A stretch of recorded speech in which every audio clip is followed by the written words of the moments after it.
orang-orang yang punya pengalaman ibadah pasti lebih tenang daripada yang tidak terjaga ibadahnya. Kita mah kadang-kadang aneh, hari makan rutin, ibadah pulang bentong. Ini yang membuat kita susah. Ini yang membuat solusi itu tidak datang kepada kita tepat waktu. Kita banyak minta sama Allah, tapi kita malas beribadah kepada Allah. Banyak kebutuhan, tapi sedikit ibadah kepada Allah.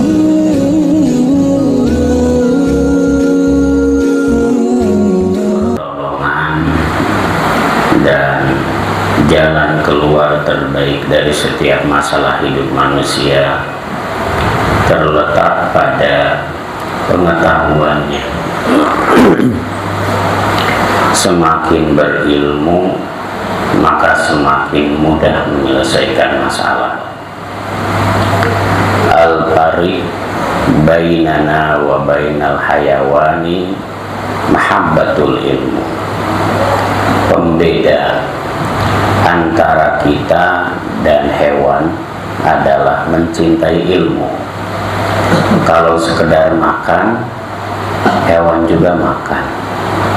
Kalau sekedar beristri dan beranak, hewan juga punya pasangannya dan bisa memiliki anak. Kalau sekedar kerja keras, hewan juga bisa kerja keras. Sapi, kerbau, kuda, dan beberapa jenis hewan bisa bekerja keras melampaui manusia. Jadi sama-sama yang membedakan antara manusia dengan hewan adalah mahabbatul ilmu, mencintai dan senang mencari ilmu. Man arada dunya fa'alaihi bil ilmi wa man arada al akhirah fa'alaihi bil ilmi wa man aradahuma fa'alaihi bil ilmi. Barang siapa yang ingin sekali dia mendapatkan keuntungan, kebaikan dari dunianya, maka carilah dengan ilmu. Wa man aradal akhirah fa'alaihi bil ilmi. Dan barang siapa yang ingin sekali mencapai kebaikan di akhirat kelak, fa'alaihi bil ilmi. Dan apabila kita ingin sekali di dunia sukses, di akhirat sukses, maka harus dengan ilmu. Makanya kenapa doa sapu jagat Rasulullah adalah Rabbana atina fid dunya hasanah wa fil akhirati hasanah wa qina adzabannar. Ini termasuk doa fardu ketika orang melakukan tawaf dari rukun Yamani hingga ke Hajar Aswad, karena memang penting sekali posisi ilmu ini. Para pemuda dan remaja yang di usia muda dan di usia remajanya tidak mau mencari ilmu, dia akan kesulitan bersaing dengan orang-orang di kemudian hari. Kalau dia tidak memaksa dirinya, tidak mau belajar untuk belajar, maka dia akan dipaksa oleh keadaan untuk hidup dalam keadaan susah payah. Nah, yang untung bagi kita adalah bahwa kewajiban mencari ilmu itu adalah minal mahdi ilal lahdi. Dari mulai diayun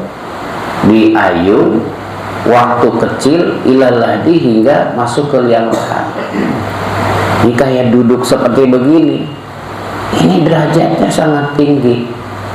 Kita yang hadir di tempat ini bukan kumpulan orang-orang yang tanpa problem. Di rumah kita ada masalah, ada tentang rezeki yang kurang maksimal, ada anak, ada ini dan itu masalah. Tapi begitu masuk ke majelis ilmu, begitu masuk ke tempat ini, duduk sesaat di tempat ini, hilang semua keruwetan, hilang semua kesetresan, ya, kegelisahan, masalah-masalah yang kita pikirkan di rumah itu. Jadi semakin banyak orang itu berada di majelis ilmu. Bukan masalah pintar atau tidak pintar, ngerti atau tidak ngerti, tapi orang-orang yang selalu berada di majelis ilmu akan selalu diberikan ketenangan jauh lebih besar, jauh lebih banyak daripada orang-orang yang tidak menuntut ilmu. Contoh misalnya, ketika tadi malam salah atau keliru ketika sholat isya, kalau tidak punya ilmu, cara memperbaikinya bagaimana? Kalau tidak tahu cara menginformasikan kesalahannya tanpa harus membatalkan sholat, bagaimana? Tapi karena kita tahu bahwa cara memberitahu laki-laki dengan subhanallah, cara memberitahu antara laki-laki dan yang menginformasikan salah atau keliru itu perempuan dengan menggerakkan tangannya supaya bersuara, ya. Jadi itu yang membedakan orang-orang yang berilmu tidak atau dengan orang yang tidak berilmu. Maka para jamaah rahimakumullah, kalau punya handphone ada paket datanya, cari konten-konten ceramah. Kalau kita punya TV, cari di TV itu pengajian-pengajian.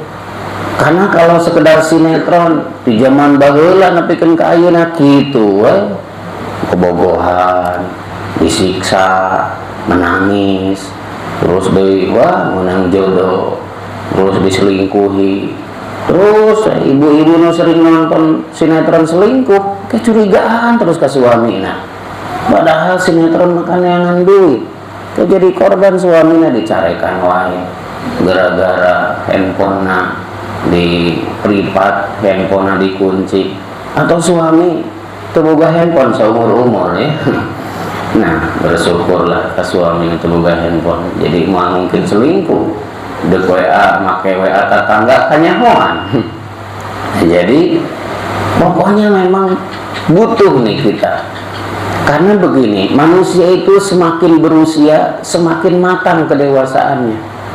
Contoh remaja, anak-anak ABG yang baru keluar misalnya SMP, usia-usia segitu, usia-usia keur mamajehna pika sebeleun maksudna ya, keur lucu-lucuna misalnya. Karena usia-usia segini mah usia-usia yang susah diatur, disebut puber pertama, disebut balik, baru balik. Nah, ketika dia misalnya berpikir lamun ingin punya pasangan, carina nu kumaha coba? Carina nu tampan, geus dewasa saeutik, nambah umur saeutik, tambah umur saeutik, maka mulai mikir deui, bukan yang tampan yang dicari, tapi yang mapan, anu kira-kira punya pelet Jepang lah gitunya, nyaman pelet Jepang, nah Honda, Toyota, Innova, Avanza, Makma dan sebagainya. Nah terus nambah deui dewasa, ternyata berubah deui, ternyata nambah deui. Yang penting punya jodoh teh orang beriman. Nu tadi nama tampan berubah, yang memapan, geus nu mapan teu cukup mapan. Ternyata kudu beriman. Karena orang setiap hari bertahap-tahap menginginkan keadaan dan situasi. Banyak orang yang hidupnya mapan, tapi kalau tidak beriman, KDRT, nyakitin hati, terus kadang-kadang melakukan perbuatan-perbuatan yang tidak baik. Oleh karenanya, mudah-mudahan di sepanjang umur dan waktu yang tersisa ini, kita digerakkan hati untuk mahabbatul ilmu, cinta kepada ilmu. Dan cinta kepada ilmu itu akan mendorong kepada kita dengan ketenangan hati. Orang yang berilmu itu segala sesuatunya teratur, segala sesuatunya tidak panik.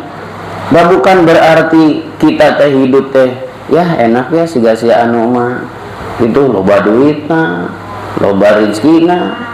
Itu kata siapa? Tidak ada manusia yang hidupnya enak-enak saja. Semuanya diuji. Wala nabluwannakum bisai'in minal khawfi wal ju' wa naqsi minal amwali wal anfusi was samarat wa basyirish sabirin.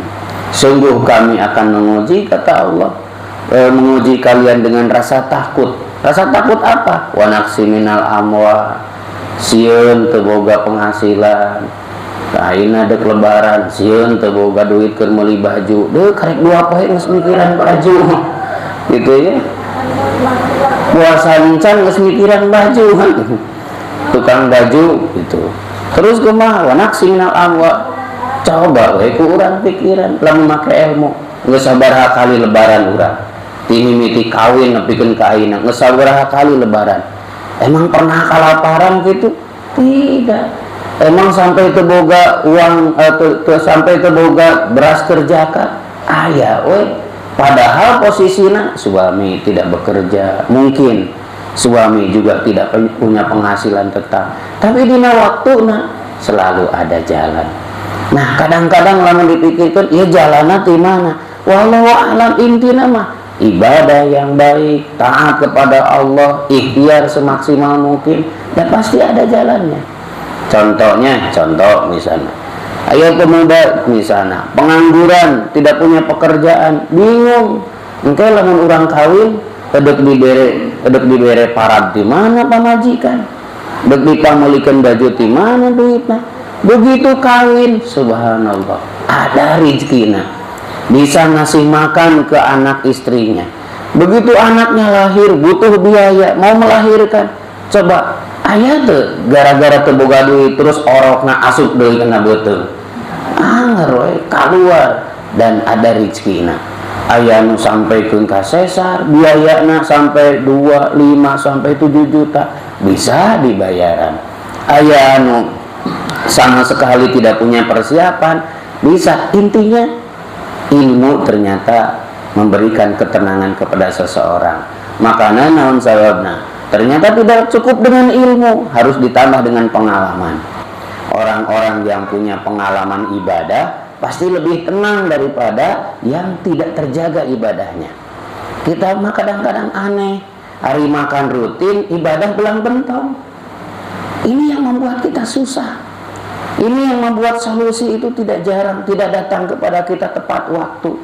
Kita banyak minta sama Allah, tapi kita malas beribadah kepada Allah. Banyak kebutuhan, tapi sedikit ibadah kepada Allah. Padahal boleh jadi ada orang yang ahli tahajud, dengan tahajudnya ditolong oleh Allah. Ada orang yang ahli Al-Quran, yang setiap harinya kalau Ramadan itu tidak kurang dari 1 juz, ditolong juga oleh Allah. Ada orang yang dimudahkan urusannya. Dan maaf, banyak orang yang diangkat derajatnya bukan hanya oleh ujian-ujian hidup yang umum.